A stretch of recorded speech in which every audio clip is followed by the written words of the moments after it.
Jacob Lyle here. Today I'm going to do a test with bracing and no bracing inside of a subwoofer box to see how the difference in output is. So my box isn't the prettiest, but the concept's there. As you saw in the previous video with the subwoofer mounted inverted, took out the other bracing. So before I had a bracing here and here, just wanted to try a smaller brace. It's literally just some fence posts that I had. I figured I'd try, and I cut it to size. So what I'm going to do is find out what a meter score is before and after adding it to see, hey, how is the gain on it? And just keep in mind that use this concept for your own build. So regardless of what kind of system you have, especially wall builds, it's even more important because as you go up in size of enclosure, you have more flex, I guess you could say, and you want to make sure that's braced off. So let's go ahead and get started. So I got some more testing and trials to do with the sealed inverted enclosure, with demos you'll get to see in the future as well with the inverted. So one thing I could say while I'm getting this set up is with the inverted enclosure with the subwoofer, it is definitely not as peaky. It also gives me a little better low end response, and it's not as punchy as it was before. But the downfall is it has a little less cone control than it did before. So normally when you have a sealed enclosure, you lose cone control as your output increases with a larger volume enclosure than it's really intended for. So I'm like 1.1 cubes sealed for a single 10 versus the 0.6. So like a whole half a dB I took out between the motor and wood.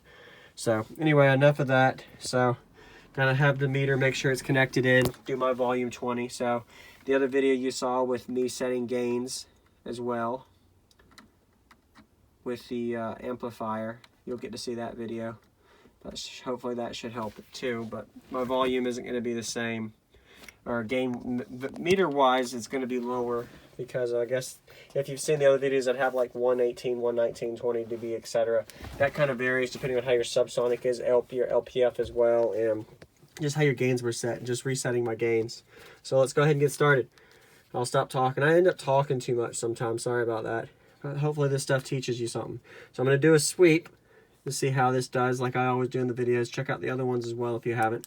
So full volume, I'm just going to do 20 volume. I don't have to turn the vehicle on or anything. Let's find out the peak, and we're going to do 3 sweeps to make sure I got the SPL right.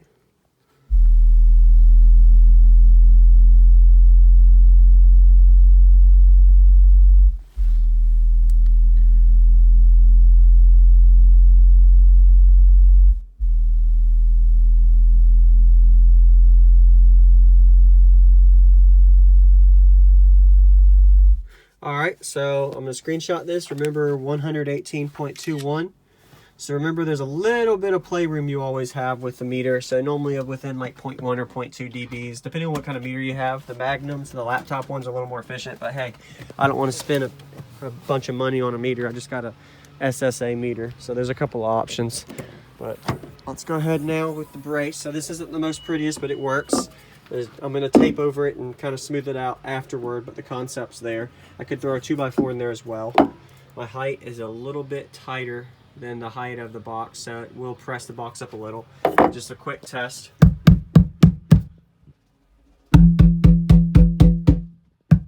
So that's a little bit of an echo, and the box kind of flexes a little bit. So let me show you real quick.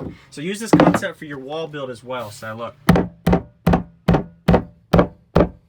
See how it's bouncing? So that's bad, especially if you imagine somebody mounting amplifiers on your box.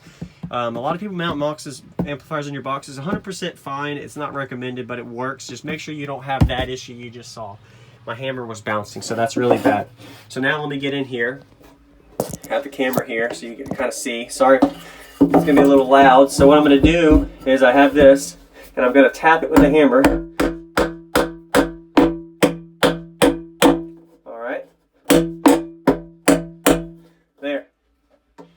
So now that's a little bit better braced in there. So look.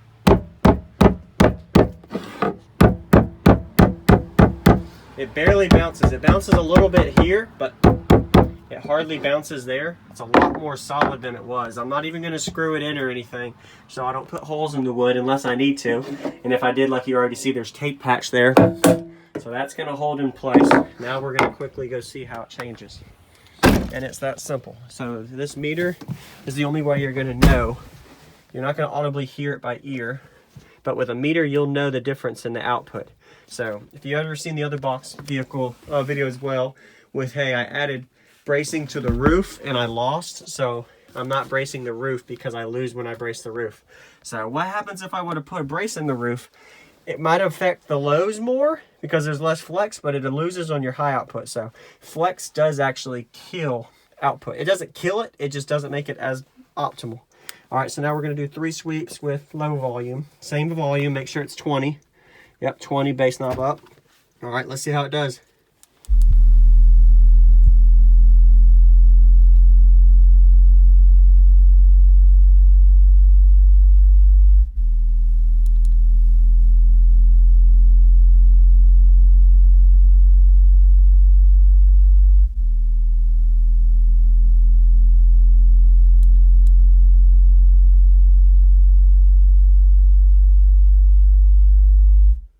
That is almost making me scared, like, hey, this video turned out bad.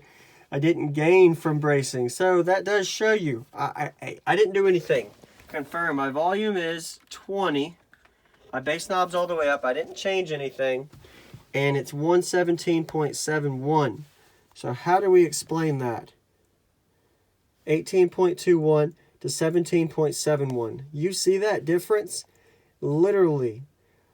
That's like a half a dB loss just by putting that bracing in there. So this concept can help people and hurt people depending on if you do it right or wrong. So you don't always need to brace your box. Maybe that's the concept. So let's take it out and I'm not gonna touch anything and gonna see if it actually did go down because I had that in there. So that's pretty scary to say that. Oh, it's tight in there.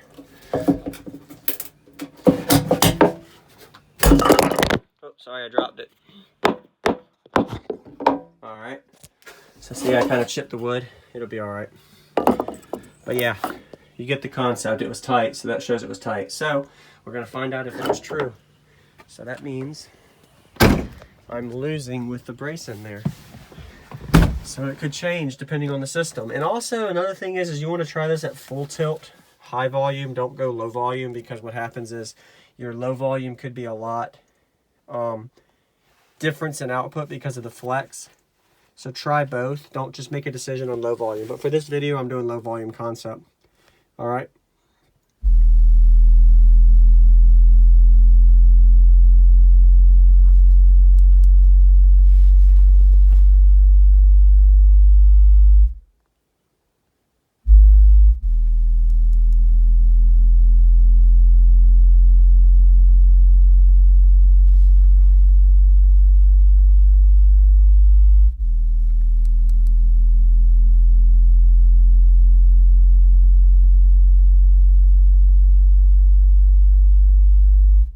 All right, so meter-wise, it even varied a little bit, but it still shows that I'm actually losing with having the bracing in there. So 18.21. It's about the same on that. See, the meter really does vary. So this is where you want to test full tilt with the brace in there with the actual high volume. So, because the low volume, it kind of varies. But anyway, that's the concept of this video, to show you how much bracing affects your enclosure. So that one brace made my decibel drop half a dB, or it could have went up a dB. It could be up a dB or 2. You never know. Every build is different. But that's the concept of this video. I hope this taught y'all something. I appreciate y'all watching. Stay tuned for more videos. Hit that like button if y'all learned something or if you just like this content. And that's the concept of this build. This video was that. So here's my thumbnail, putting the brace in there. So I'll see you on the next video.